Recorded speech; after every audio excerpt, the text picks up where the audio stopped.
Did you know that elderberries, a native plant to North America, are packed with antioxidants and vitamins that can boost your immune system?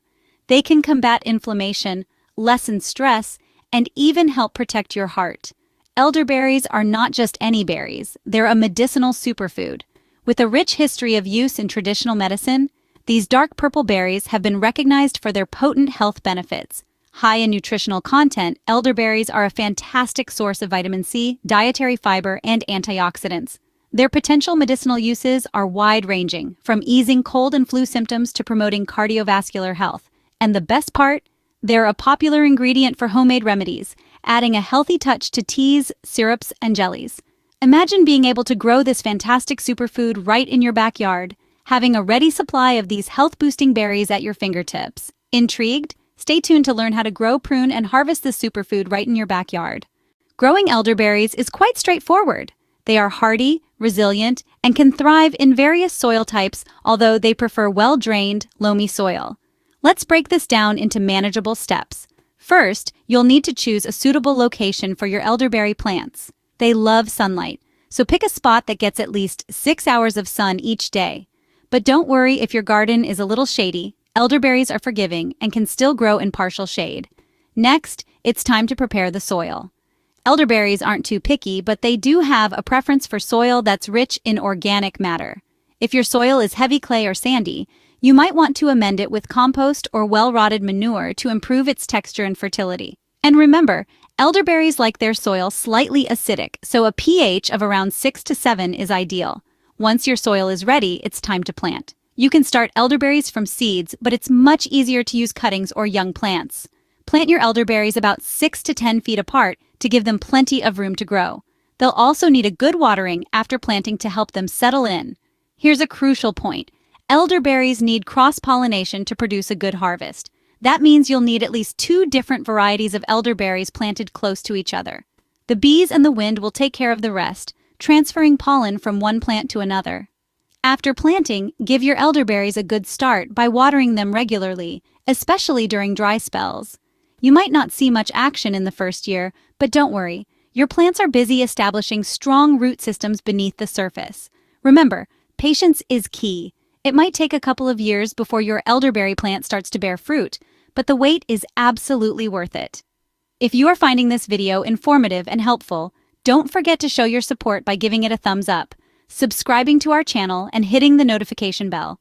Your participation is invaluable and greatly appreciated as it helps support the channel and allows us to continue creating content that empowers you on your health journey.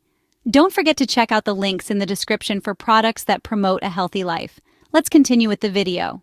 Once your elderberry plant is established, regular pruning will keep it healthy and productive. Pruning is an essential part of elderberry care, and it's not as complicated as it might seem.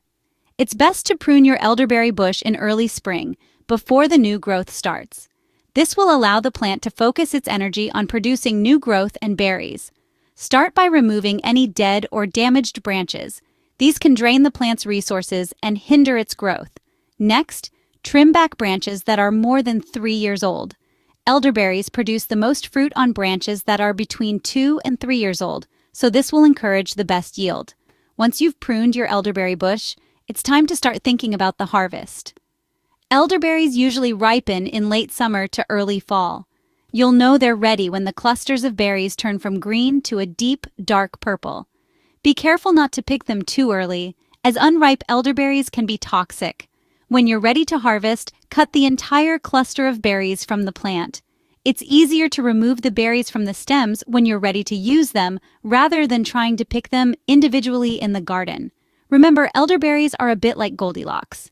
They don't like to be too wet or too dry, too hot or too cold. So keep an eye on the weather and your plant's condition. If it's been particularly dry, give your plant some extra water. If the berries are starting to shrivel before they're ripe, it might be too hot and they may need some shade.